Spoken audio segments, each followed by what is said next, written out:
सुखदेव जी कहते हैं, परीक्षित 5 लोगों का जीवन में कभी अपमान मत करना। इस वेद ने 5 का अपमान किया महाराज।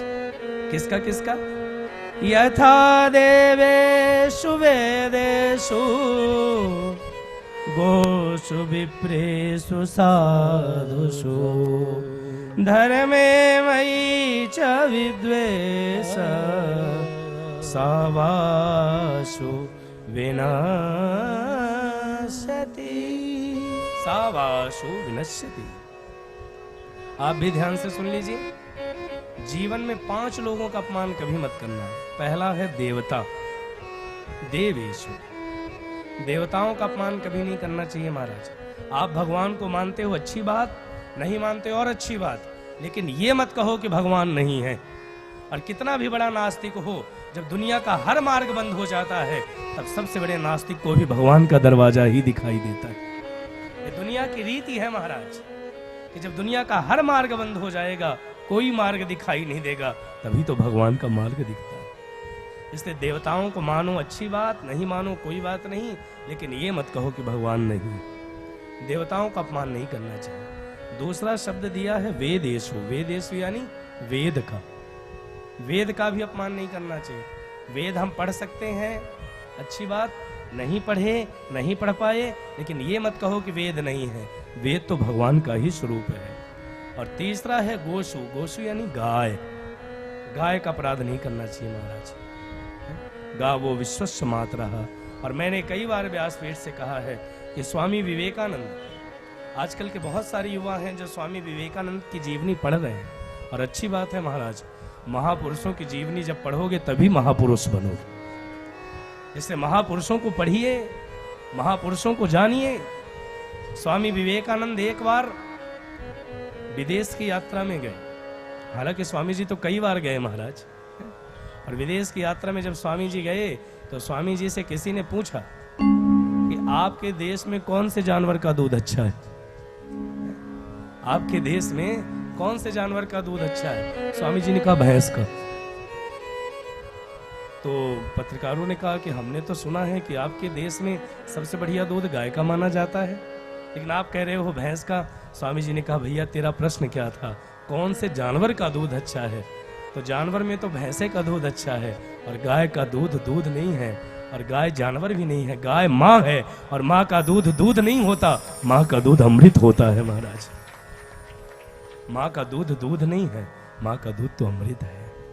तो गाय का अपमान नहीं करना चाहिए। और चौथा बताया है विप्रेषु। विप्रेषु यानी ब्राह्मण। ब्राह्मण का अपमान नहीं करना चाहिए। और 5वां बताया है साधु। साधु का भी अपमान मत करिए। और किसी ने एक बार हमसे पूछा कि महाराज जी साधु और संत में अंतर क्या है? कौन साधु है, कौन संत है? तो मैंने एक बार व्यासपीठ से ही बताया था, जो भगवान के पीछे पीछे चले वो साधु है, और जिसके पीछे भगवान स्वयं चले वो संत है महाराज। लेकिन संत पहचान लेना कि कौन संत है कौन बसंत है, क्योंकि आजकल संतों के रूप में शैतान भी घूम रहे। संत का लक्षण क्या है? और मैं तो एक ही उदाहरण देता हूं कि जिस व्यक्ति को देखकर, अब वो चाहे शर्ट पैंट वाला ही क्यों ना हो, जरूरी नहीं कि धोती कुर्ता वाला ही हो है?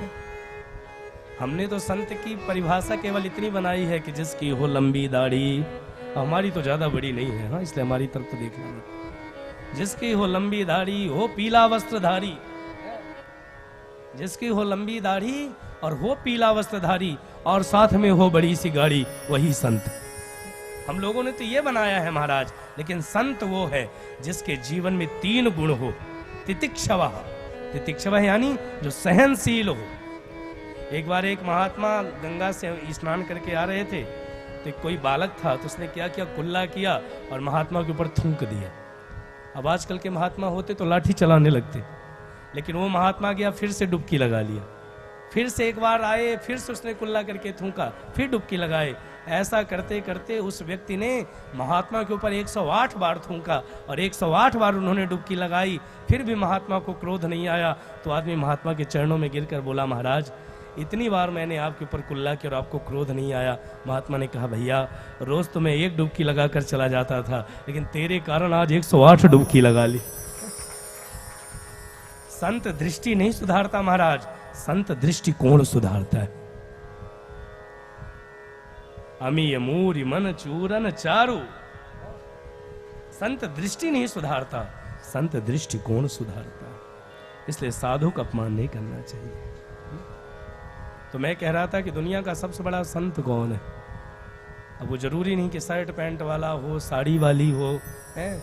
जिसको देखकर आपको भगवान की याद आ जाए, समझ लेना यही सबसे बड़ा संत है।